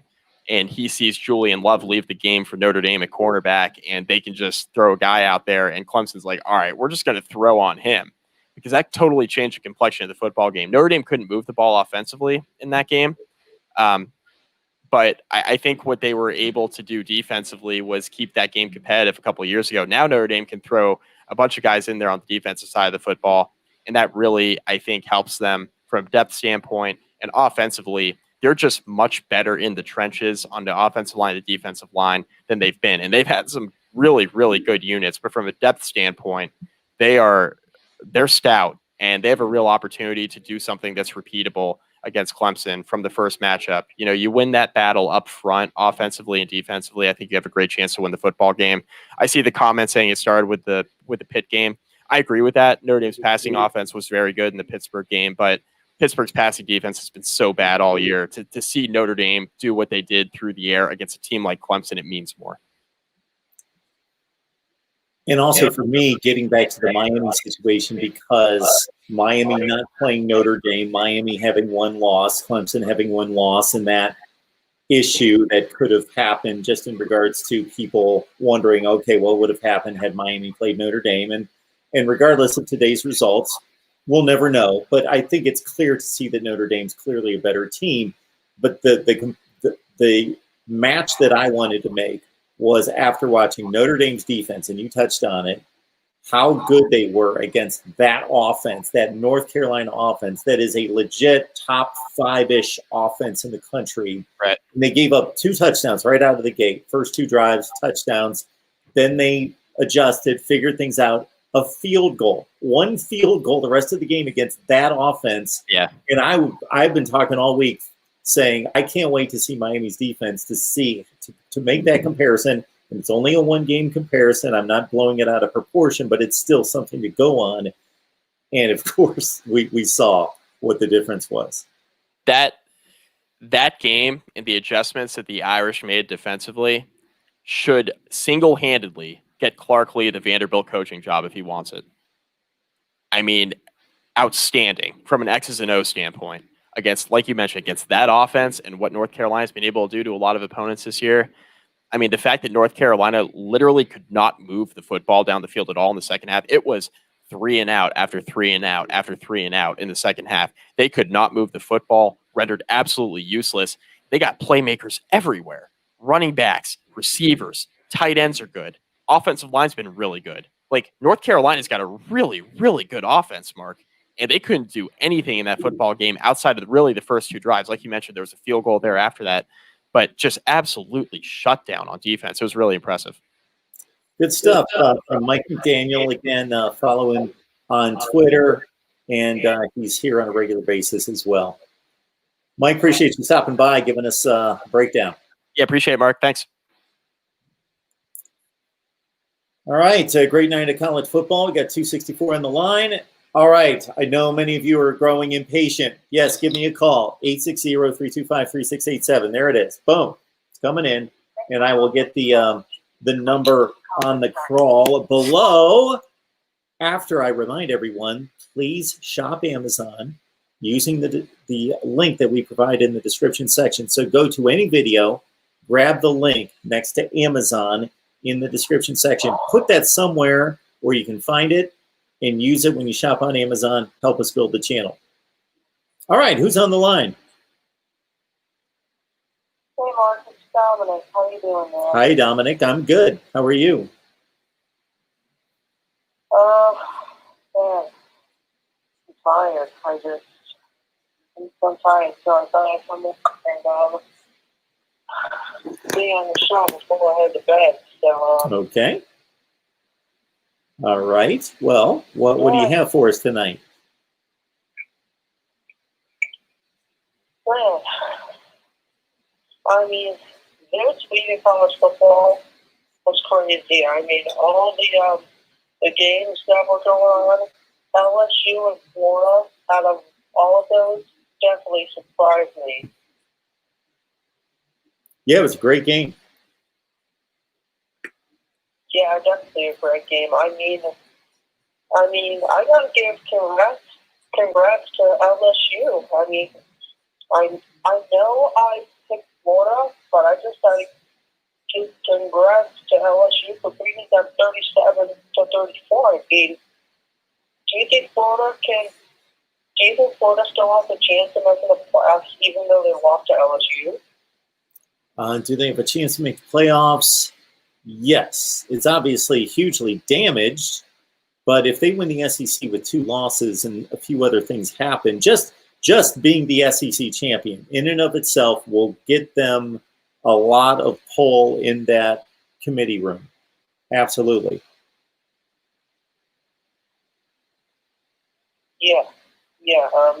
Yeah, I think they could have a good opportunity to make the playoffs, even though they have 2 losses. Man. But, I mean, all, USC and UCLA, man, I watched the whole game, and I gotta say, it was an awesome game. Yeah, it was. Yeah, I mean, with USC getting the win, that's not going to help them. I think they're already out. Are they still in the playoffs? Or Is USC in the playoffs? Well, we're not going to find that out until next Sunday. We've got to watch the conference championship games, and then none of us will know who makes the playoffs because it's not an objective system. People go into a room and then they come out and they let us know who made the playoffs. Oh, okay. Now I understand. Yeah, the College Football Playoff Selection Committee, they will let us know on Sunday, next Sunday, who made the playoffs. Okay, now I understand. All right, well, that's pretty much it for me. All right, very good. Well, have a good night. You too. All right. Looks like we've got some people acting up here in the chat, so thanks for letting me know that. I saw about when you see the same thing, even though I can't read it that quickly, when you see the same thing written like 85 times, then it's usually a tip-off that somebody's writing something that they probably shouldn't be.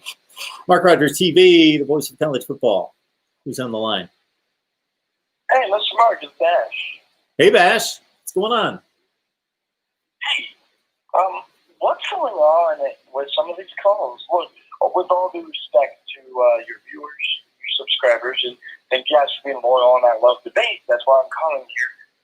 But I got to start. I don't even know where to start. George, my man. Sure. You're awesome. George, Florida is done. They're eliminated. They are not making the college football playoff unless chaos happens. Where basically chaos here would be Notre Dame beating Clemson and Tennessee beating Texas A&M. They're not getting in over Texas A&M no matter how much. I don't care if they beat Alabama by 100, which won't happen anyway. They're going to lose to Alabama. But I don't care if they beat Alabama by 100. You lost twice. Texas A&M beat you. You're out, Florida. Ohio State, congratulations, by the way. You beat Northwestern. It doesn't matter what happens to your end. That's number one. Okay. Number two, Dan Mullen is doing a fine job at Florida. He's in year 3, and he's already clinched the division. Oh, Mississippi State has won it. They won it in 1998. Mark, do you know what the best record was in 1998 within the SEC? Bash, hang on just a second, because I'm right there with you. Did you hear my response to the 1998 Mississippi State? So somebody had mentioned. You did. What's that? Yeah, somebody's mentioned it in the comments. I saw that. These guys are, now, with all due respect with Uncle Lee, he knows his stuff. He uses this as trash talk towards Florida, is one of his biggest rivals. Yeah, it doesn't make any sense. Right? Doesn't make any sense. So, Bash, I'm sorry to cut you off because I've got this one handled.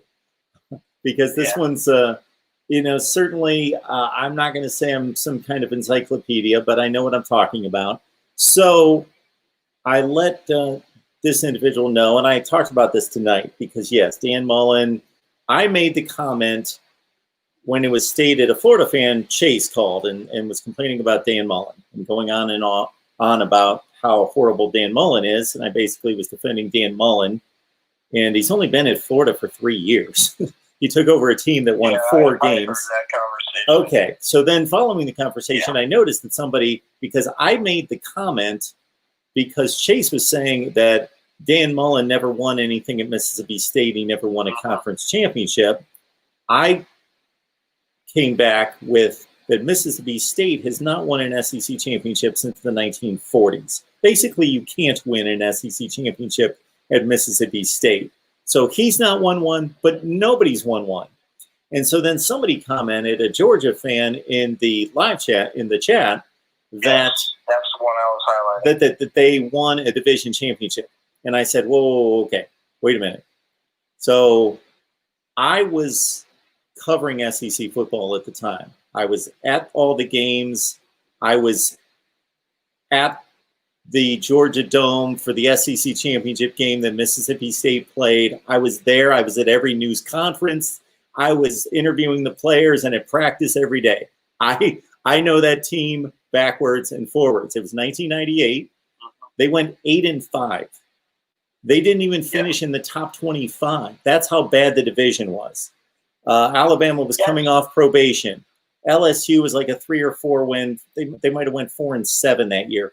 It was not the SEC West of the last 20 years. It was a horrible division. Mississippi State was not good. They lost the Cotton Bowl to Texas 38-9. They weren't a good team. They were good. They were okay. LSU earlier that year. Yeah. I believe it was LSU, I think. They lost to them like 41-6, too.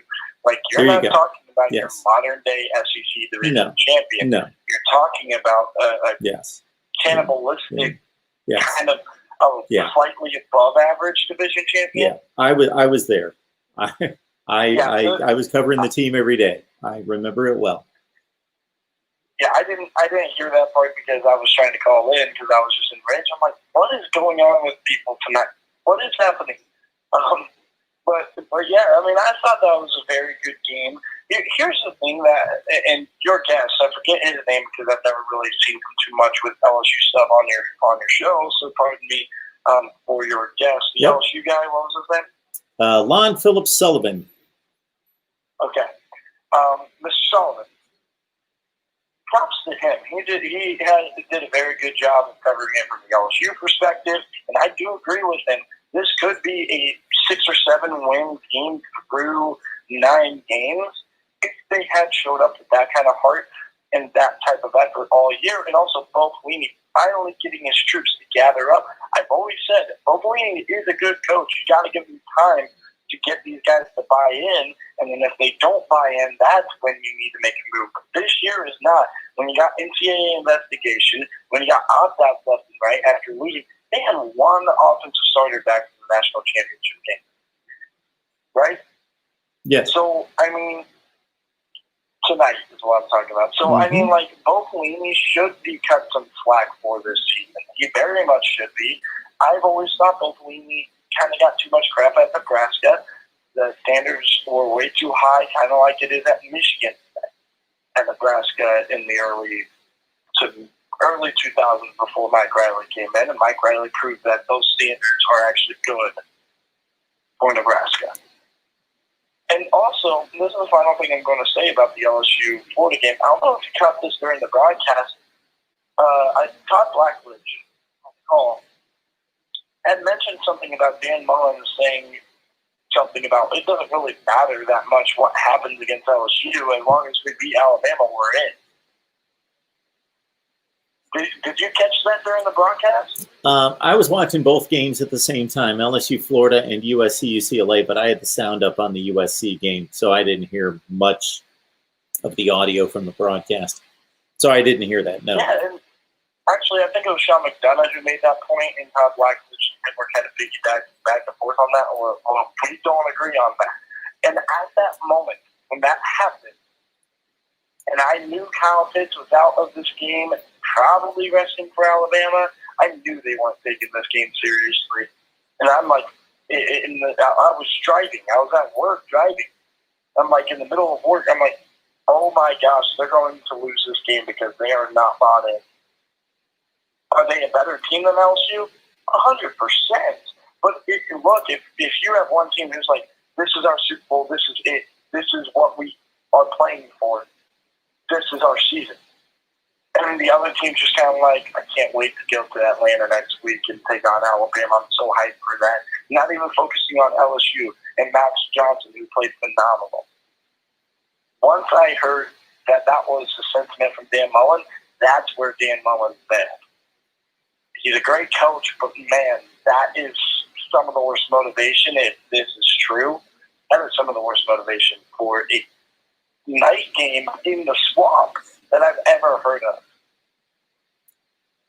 Yeah, it's not a good tack to take, and to get your team into that type of mindset to take the field, it's not the way to approach that. You wouldn't see that from the Nick Saban whatsoever. You wouldn't see it from most championship contenders. I bet you Jimbo Fisher at Texas A&M ain't doing the same thing.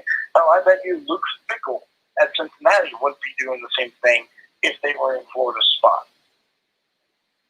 I agree. You know, I mean, yep. it was very mismanaged by Dan Mullen, and he's got to learn from it. He's been there a while. He's still going to be coaching for a while. He still has things to learn. This is his first time in this situation as a head man. He has to learn from this. That's all from me, Mark. Thanks for giving me the floor. Hey, all you callers out there, still respect you. Keep entertaining me. See ya. Appreciate that. All right, good stuff. Good stuff tonight. We got up to about 320, something in that range on the line. I will take some more calls, but if nobody wants to call, we're good to go. I will have my top 25 that actually makes sense coming out, of course, tomorrow. Yeah, the top 25 that actually makes sense. Maybe I'll watch the last 7 minutes of this Oregon State-Stanford game. I think it's tied with like 7 minutes left. And I've got a number of other topics that I jotted down today based on what happened that I think we need to address. Tom Herman's coming back at Texas. He got his vote of confidence. Kevin Sumlin out at Arizona. A few other things that hit me. Maybe I'll come out with some conference power rankings as well. A lot of other things hit me as well. Well, Michael, last weekend, of course, we had a Sunday night game.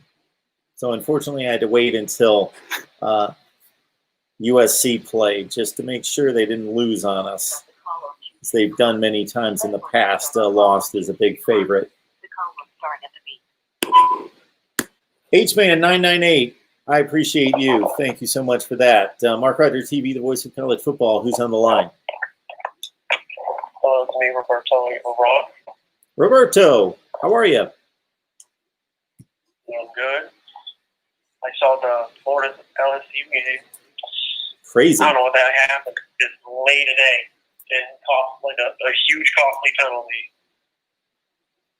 they had to kick that 57-yard field goal with the fog. Yeah. And Florida almost made the field goal to tie the game.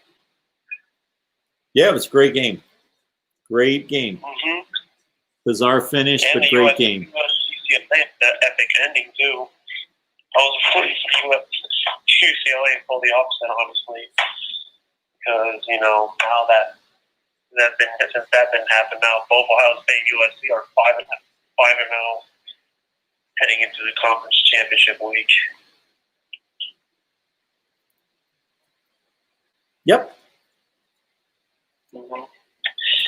Have you seen that comment from Dan Mullen after the post game? No. He was throwing shit at Ohio State, saying like about pushing answering players like they should play less games because they'll get rewarded, or teams get rewarded for that. Or maybe not lose 2 games. That might help. Maybe not lose 2 games, or throw a shoe. Yeah. Well, these coaches, you know, they can say whatever they want, and it provides good talk for us. But, yeah, if they're just going to complain about, if they're going to make excuses for their own team not making the playoffs, then so be it. And they're going to be remaining on their couch coming playoff week when Ohio State gets in after taking down Northwestern. Yeah, they should. We'll see. They got Northwestern. They won 20-10. They got their job done against Illinois. Let's see how they can hold up against our explosive offense of Justin Fields and then improve the run game.